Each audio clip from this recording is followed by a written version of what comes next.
Salut tout le monde! Le soleil était déjà haut dans le ciel lorsqu'Elias se mit en route vers le vieux moulin dont Joseph, un pêcheur, lui avait parlé.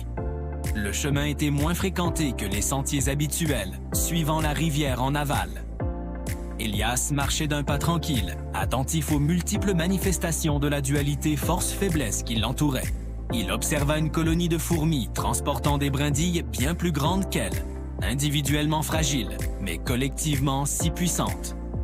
Il remarqua comment les saules au bord de l'eau pliaient leurs branches souples jusqu'à toucher la surface, tandis que leurs racines s'agrippaient fermement à la berge.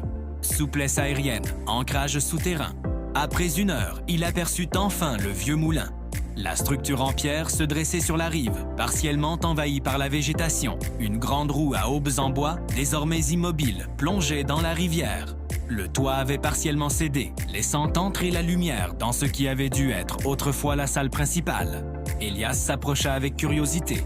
Malgré son état d'abandon, le moulin conservait une beauté austère, une dignité que le temps n'avait pas effacée. Il trouva une porte latérale et accéda à l'intérieur.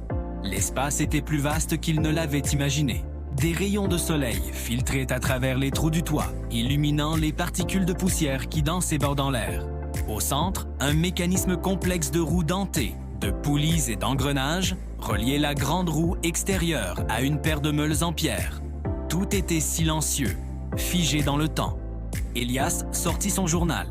Ce moulin, c'était une structure conçue pour canaliser la force de l'eau sans la combattre. Le meunier n'avait pas essayé d'arrêter la rivière. Il avait simplement créé un moyen de transformer son mouvement naturel en énergie utile. La roue à aubes incarnait parfaitement cette dualité, assez solide pour résister au courant, mais conçue pour céder à sa poussée. C'était en cédant qu'elle capturait l'énergie de l'eau. Impressionnant, n'est-ce pas? La voix le fit sursauter. Se retournant, Elias aperçut une femme d'une 50aine d'années. « Je ne voulais pas vous faire peur, » dit-elle avec un sourire. « Je suis Clara.